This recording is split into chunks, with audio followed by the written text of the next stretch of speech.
Hey fellow traders, welcome to the general overview of the JForex trading platform. This video is kind of cool. We added a table of content on the side of the video, to your left side, right here.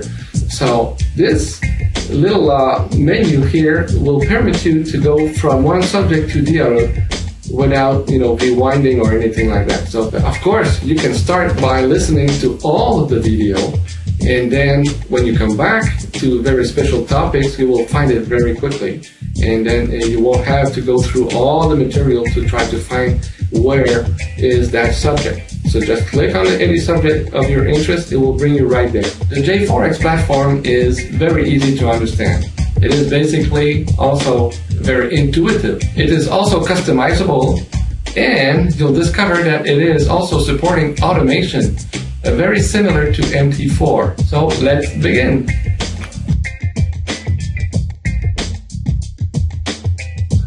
Okay, let's talk about the spreads at Dukascopy.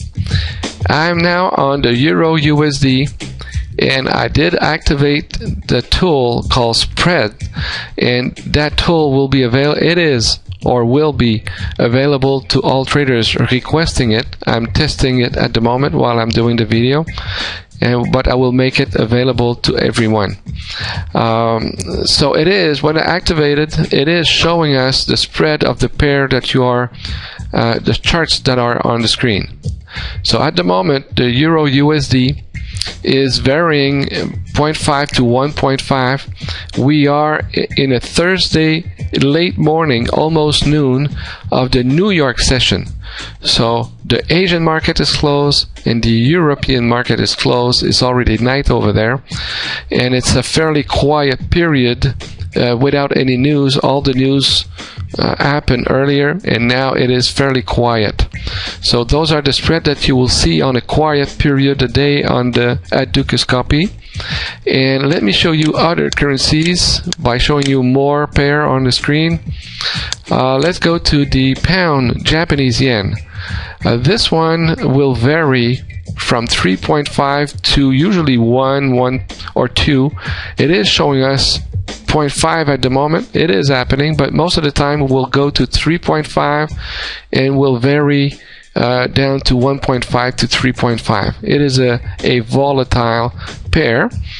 Now the Swissy here is at the moment at 0.5, but it is usually at 1.5 or even 2, between 2 and 1, but we'll have period of time at 0.5. In most active period of time it will be at 0.5, but at this time of the day I'm not surprised to see it at 1, 1.5 or even 2. And same thing with the pound dollar, which is very similar spread than the Swissy. Will vary from most of the time 1 to 1.5, but will touch 0.5 or 2 once in a while. And the Euro USD is the most active, and is usually in the active period of time will be at 0.5 almost all the time.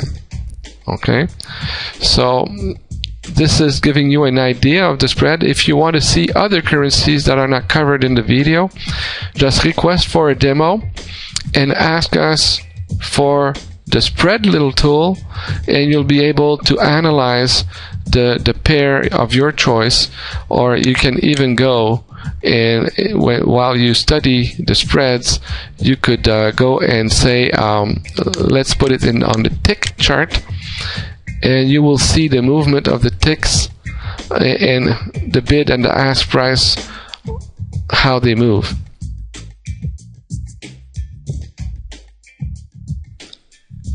Okay, so let's look here at the different menu items we have on the top.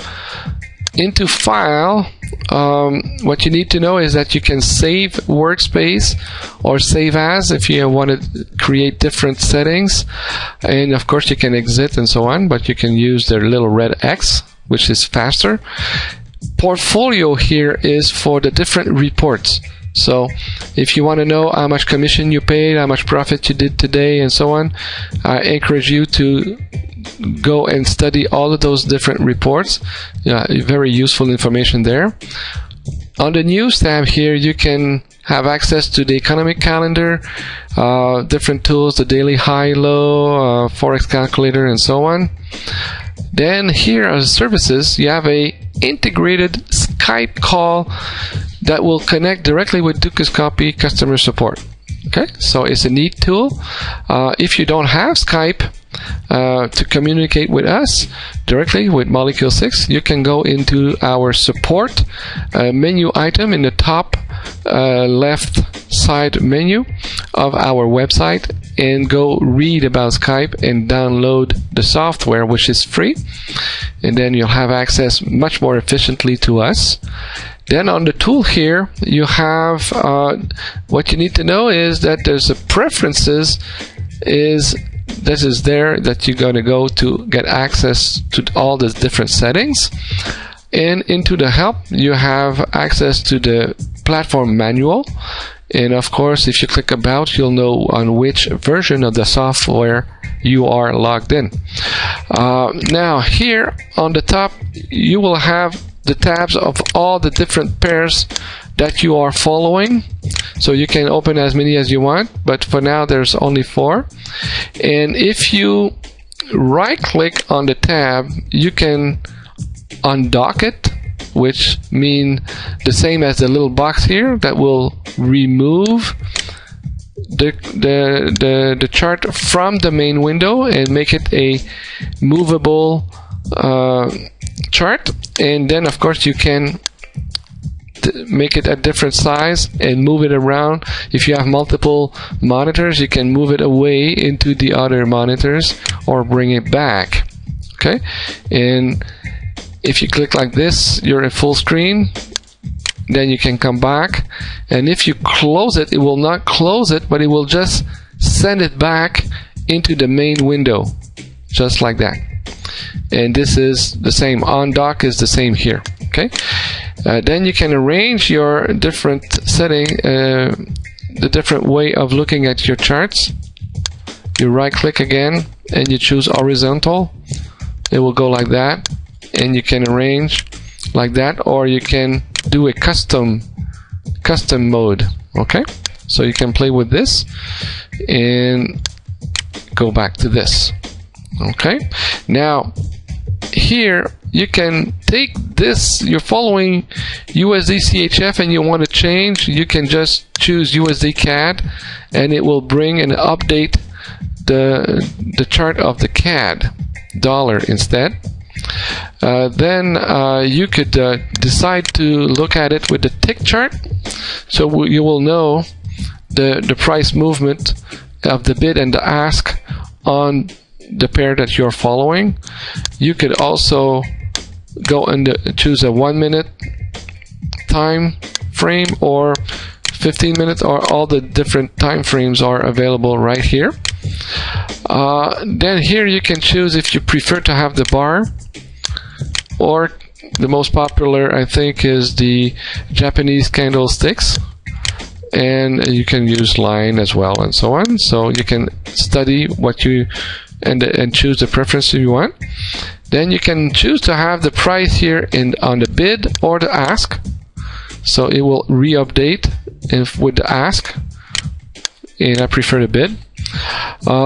Then if you click on the chart and you move it and then it goes away, or if you go in the previous history and you want to come back, there's a small little arrow here that you can move and it will put it back where it is, or you do this, just like that.